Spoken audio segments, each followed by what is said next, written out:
Hello and welcome to बिटेनिंग। साथ में मिलकर शुरू करते हैं जिंदगी की दूसरी इनिंग। अब जो हाइंडनबर्ग की जो एक नई एलिगेशन है जिसमें ये बताया जा रहा है कि जो सेबी की जो चेयरपर्सन है और उनकी फैमिली इन्वेस्टेड थी, जो ऑब्सक्योर एंटिटीज थी जो अडानी स्कैंडल में यूज हुई थी।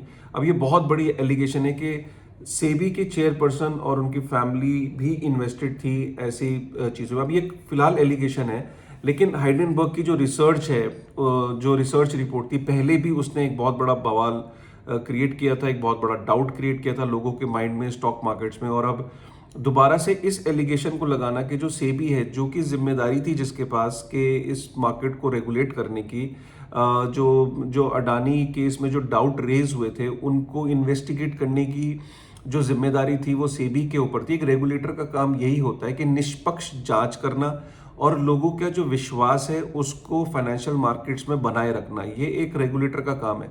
देखिए, अगर रेगुलेटर अपना काम नहीं निभाएगा तो फिर लोगों का जो ट्रस्ट है फाइनेंशियल मार्केट्स में कैसे होगा। अगर आरबीआई है, आरबीआई का काम क्या है? आरबीआई का काम यही है कि हमारे जो देश की जो मॉनेटरी पॉलिसी उसको गवर्न करना, ठीक है, और जो देश के अंदर जो बैंकिंग सिस्टम है उसके अंदर लोगों का ट्रस्ट बनाए रखना, ठीक है। और कोई भी अगर ऐसी एलिगेशन या कोई ऐसी जांच पड़ताल है तो उसकी निष्पक्ष जांच करना। तो सिमिलरली अगर सेबी पे लास्ट टाइम भी जब एलिगेशन लगे थे हाइडेनबर्ग के, तो काफ़ी लंबी चौड़ी रिसर्च रिपोर्ट थी, उसमें लोगों को डाउट क्रिएट हुआ। उसके बाद सेबी ने जांच करी, सेबी ने एक ग्रीन सिग्नल दे दिया कि नहीं, कोई इशू नहीं है। लेकिन अब अगर हाइडेनबर्ग की रिसर्च फिर से आई है और ये कह रही कि निष्पक्ष जांच इसलिए नहीं हो पाई क्योंकि जो सेबी के चेयरपर्सन हैं और उनकी जो फैमिली मेंबर्स भी इसमें अगर इन्वेस्टेड हैं, तो फिर ये कहीं ना कहीं एक बहुत बड़ा एलिगेशन है। मैं ये नहीं कह रहा हूँ कि ये एलिगेशन अभी प्रूव हो गया है, क्योंकि ऑब्वियसली जो सेबी के चेयरपर्सन उन्होंने कल इस चीज़ को डिनाई किया है, लेकिन एक एलिमेंट ऑफ डाउट ज़रूर क्रिएट होता है फाइनेंशियल मार्केट्स में, not just in Indians. Stock market जो है इंडिया की, उसके अंदर बाहर के लोग भी बहुत इन्वेस्ट करते हैं, बाहर की कंट्रीज बहुत इन्वेस्ट करती हैं। अब आप देखिए कि क्यों इंडिया की ग्रोथ स्टोरी या इंडिया की मार्केट्स को ट्रिलियंस में बताया जा रहा है फ्यूचर में कि एक बहुत बड़ी मार्केट होगी इंडिया की, जो स्टॉक मार्केट्स होगी। उसकी उसकी एक वजह ये होती है कि लोगों के दिमाग में ये भी एक कॉन्फिडेंस होता है कि इंडिया की जो स्टॉक मार्केट है वो कंप्लीटली क्लीन है, कोई मैनिपुलेशन नहीं है किसी भी तरीके की। और इसी कॉन्फिडेंस की वजह से बिलियंस में डॉलर जो है वो इंडियन मार्केट में आते हैं। लेकिन अगर इस तरह की रिपोर्ट्स और इस तरह की चीज़ें सामने आती हैं और अगर इनकी निष्पक्ष जांच नहीं होती है, और इनको एक ट्रांसपेरेंसी के साथ एक पूरी डिटेल में जाके इसकी जांच नहीं होती है, और तब तक क्या है कि आप एक सवाल खड़ा कर देते हो। और इसका अब क्लियर असर जो है वो देखने को मिल सकता है कि कल मार्केट में क्या होगा।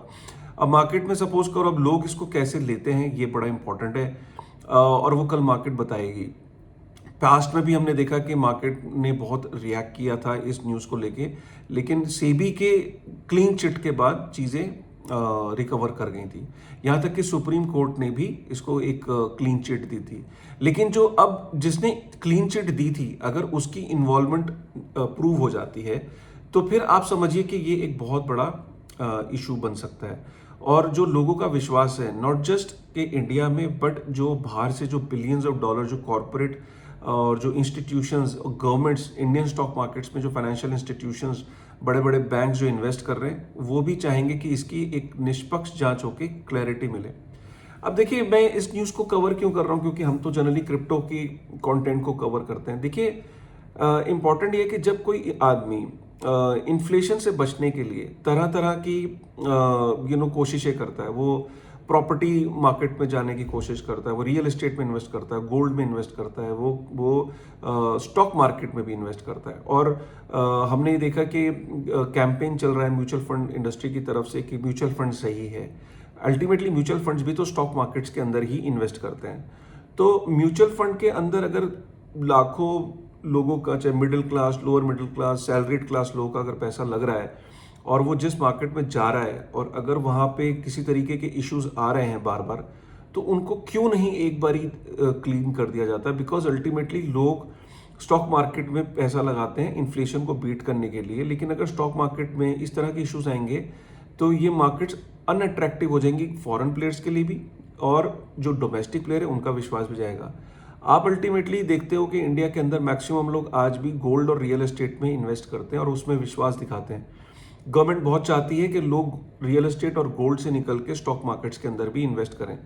अगर वो स्टॉक मार्केट में आप चाहते हो कि वो इन्वेस्ट करें, तो आपको इस तरह के जो डाउट्स आते हैं टाइम टू टाइम, उन्हें आपको क्लियर तो करना पड़ेगा।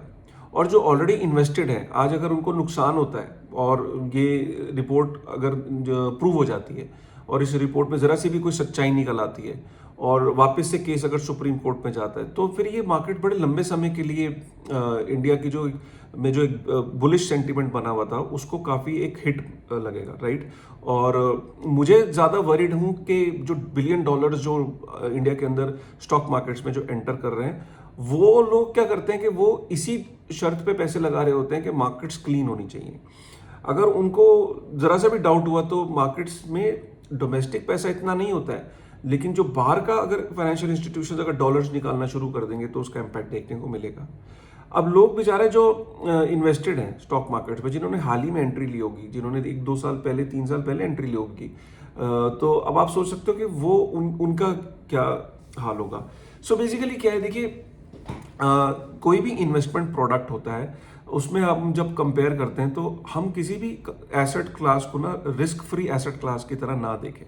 हर एक एसेट क्लास में एक रिस्क होता है। द ओनली एसेट क्लास जिसमें रिस्क निग्लिजिबल होता है वो है आपकी कमोडिटीज, चाहे वो गोल्ड है।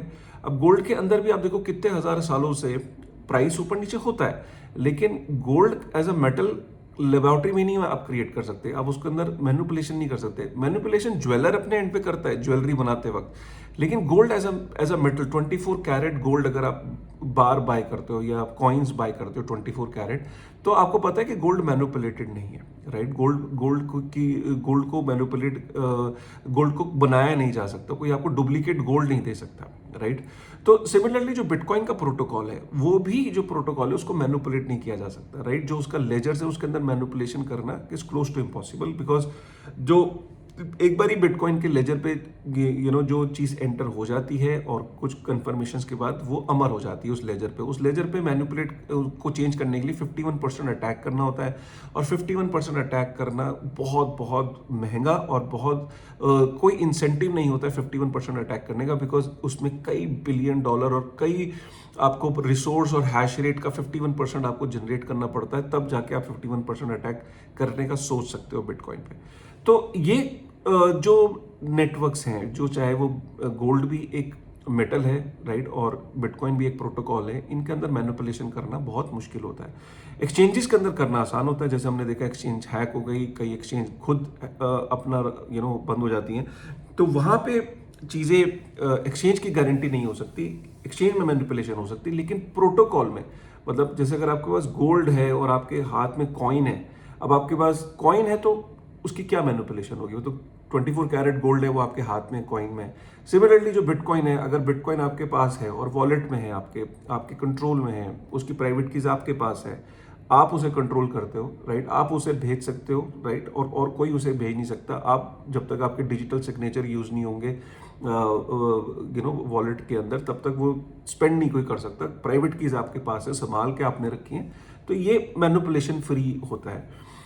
स्टॉक्स को भी की भी यही परसेप्शन है, परसेप्शन होनी भी चाहिए। कोई भी देश अपनी फाइनेंशियल मार्केट्स को चाहेगा कि क्लीन हो, मैनिपुलेशन फ्री हो, लेकिन जब ऐसे इश्यूज आते हैं तो उस धक्का लगता है कॉन्फिडेंस को, राइट।